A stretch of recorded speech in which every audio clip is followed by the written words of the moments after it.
Olá, Silvio. Tudo bom com você? Tudo bem, Thalita, e com você, tudo bem? Tudo bom também, Silvio. Queria te ouvir sobre essa reportagem, então, que traz essa questão da compra em dinheiro vivo de imóveis, né? Assim, não precisa ser nenhum grande gênio das finanças para entender que esse dinheiro vivo é usado muitas vezes para lavar dinheiro que foi conseguido de forma ilícita, né?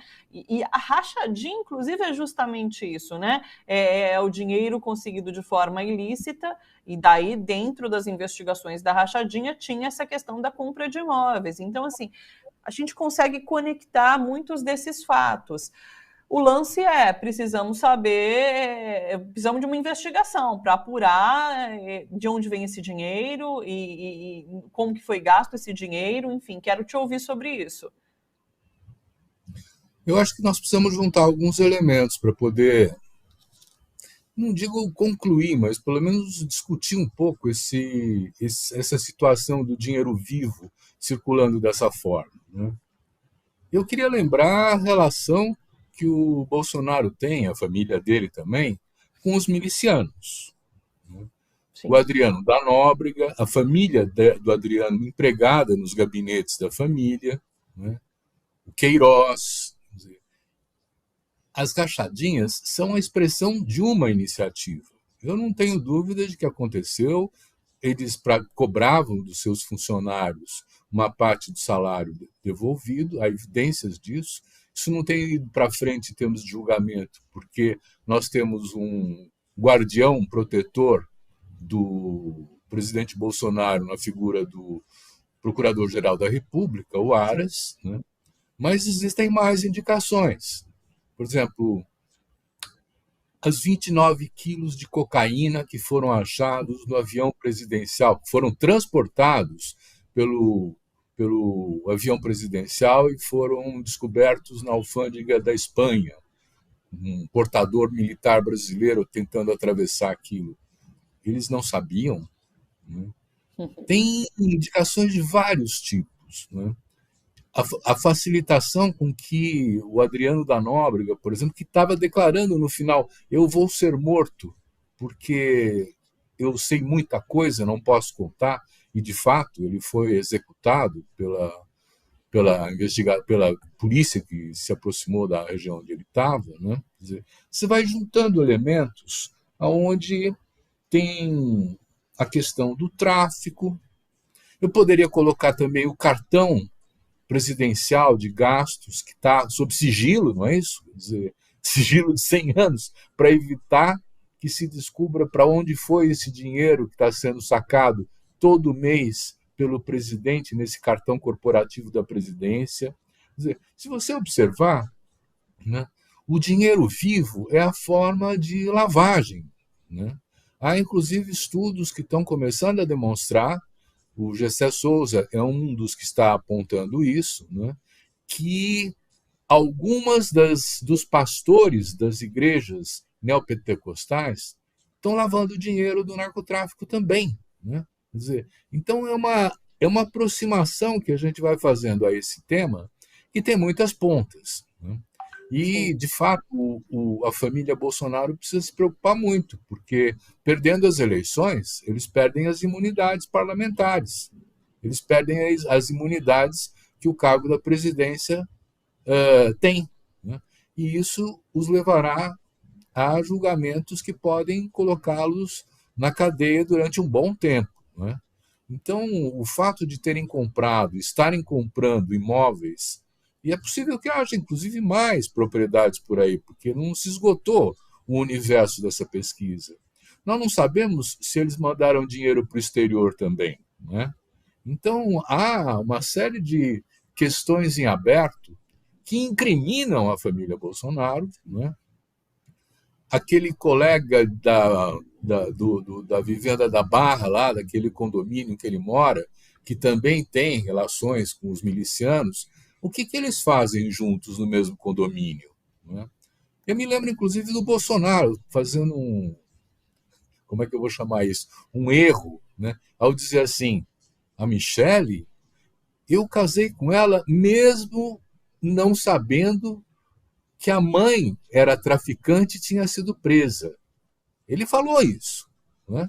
Então, as relações com o tráfico, com a milícia da família Bolsonaro no Rio de Janeiro, já são conhecidas e já são reconhecidas como um fato que precisa entrar em julgamentos e apuração. Né? Imagine agora que eles têm o controle da máquina pública. Esses pastores que pediam 1 quilo de ouro, eu fico perguntando para quem era esse quilo de ouro. Né?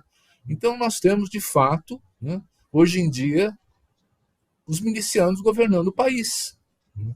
Eles têm uma relação estreita, tinham com o Adriano da Nóbrega, têm uma relação estreita com vários, né, dos acusados, e fica a lamentável constatação de que realmente esse patrimônio que eles estão apresentando hoje foi dinheiro tirado dos brasileiros de uma maneira ilícita.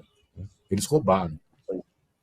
Ao todo 25 milhões o patrimônio, né? Juntando esses imóveis todos. Então, isso é um valor declarado formal, porque o valor de mercado muitas vezes é muito maior que esse. Né? 107 imóveis valem mais que 25 milhões. Né? Sim, perfeito. E Bolsonaro tem mostrado esse medo, né, que ele tem de fato de perder as eleições e passar a ser investigado e acabar na prisão. Ele já colocou isso várias vezes. Então a gente sabe que essa eleição para ele é muito importante por conta disso, né? Esse é um dos motivos. E daí eu quero falar sobre a eleição, sobre o processo eleitoral, pegar já os dados da CNT-MDA, né, que mostram ali, então, Lula 43, é isso? Deixa eu pegar aqui certinho. 43 a 34, né? É mais. 42 a 34. E vou recuperar também a IPEC de ontem, pessoal. Ontem saiu a IPEC no final do dia, que é a pesquisa encomendada pela Rede Globo, né? E nela Lula tem, inclusive, 50% dos votos válidos, né? Vence em primeiro turno. Ele tem na estimulada 44, Bolsonaro 32. E é muito interessante, né? Os analistas têm apontado isso, como elas se mantiveram exatamente da mesma forma, né, Silvio? Lula e Bolsonaro tinham os mesmos índices na rodada passada. E uma certeza muito grande em relação ao eleitorado sobre a decisão do voto. 79, tanto na CIPEC quanto na CNT que apareceu hoje. O que isso tudo indica? Realmente essas medidas econômicas lançadas por Bolsonaro, outro dia eu li uma pessoa falando assim, o dinheiro soltado pelo helicóptero ali de Bolsonaro não mudou a situação de voto aqui no país por enquanto, né? Como você avalia esses números trazidos pelas pesquisas? Eu acho que o Bolsonaro está batendo no teto da sua capacidade de amealhar votos. Não deve ir além disso, mesmo com todos os benefícios. E aí é interessante, né? Porque os benefícios que estão chegando agora são extremamente importantes e urgentes, porque eles estão atendendo 20 milhões de famílias das mais empobrecidas do Brasil. Então, o Vale Gás, o Auxílio Brasil, né, são extremamente importantes nesse momento e deveriam fazer com que o Bolsonaro subisse. Não está acontecendo. Então, o que nós estamos vendo? Nós estamos vendo uma população que sabe reconhecer, e eu imagino que seja essa a motivação do porquê ele não está subindo nas pesquisas, que esse lance é um lance eleitoral que tem um horizonte de terminar em dezembro, né? E a história do seu principal oponente, do Lula, é de um contínuo aumento da capacidade de compra do brasileiro, inclusive das parcelas mais empobrecidas. Então, se você compara um com o outro, é melhor ficar com o Lula do que ficar com o Bolsonaro, que está dando alguma coisa, mas que acaba em dezembro. Né? Então, você veja, essa pesquisa do IPEC, ela manteve a mesma pontuação da anterior. E não é muito diferente da que você apresentou agora. Uma está com 42 a 34, o outro está com 44 a 32. Não é? Está dentro, inclusive, da margem de erro. Poderia-se dizer que o resultado é o mesmo. Não é? E o que nós estamos vendo é uma cristalização, vamos dizer assim, desse eleitorado. Então, o que agora está chegando a ser disputado são os poucos votos que ainda não se definiram. Não são tão poucos assim, nós estamos falando de alguma coisa como talvez 15% do eleitorado, é bastante, são bastante votos, que vão definir a eleição. Né? Então, a partir de agora, não só vai haver mais ataques da parte do Bolsonaro ao Lula para tentar, vamos dizer assim, destruir a imagem do Lula, prejudicá-lo perante o eleitorado, mesmo alegando mentiras, fazendo montagens de vídeos e usando extensivamente uma rede social, as redes sociais, com o apoio de empresários como esses que estão sendo processados pelo Alexandre de Moraes agora, né, que demonstram a dificuldade do Bolsonaro continuar. Veja bem, quem está dizendo que o governo do Bolsonaro é ótimo e bom é 31%. Bate de novo com aquele 32%, dizer, que está mostrando, inclusive, que ele está chegando no teto dele. Né? Então, a impressão que eu tenho é que nós vamos ficar 44, 32, 42, 36, alguma coisa assim, né? Mas o Lula continua tendo 50% dos votos válidos, segundo a pesquisa do IPEC, né? O que quer dizer que ele mantém a possibilidade de ganhar no primeiro turno. Essa possibilidade de ganhar no primeiro turno está se tornando um pouco mais difícil, porque o Bolsonaro está recebendo agora o impacto da distribuição dos recursos e ele pode melhorar um ponto ou outro. Quer dizer, é possível que a gente tenha o segundo turno, né? Será um pouco mais complicado, porque as alegações de fraude podem ser reavivadas no segundo turno. Haverá, inclusive, no intervalo dessas duas votações, iniciativas bolsonaristas radicais. Nós temos o 7 de setembro, que vem sendo preparado agora como a manifestação em defesa da candidatura do Bolsonaro.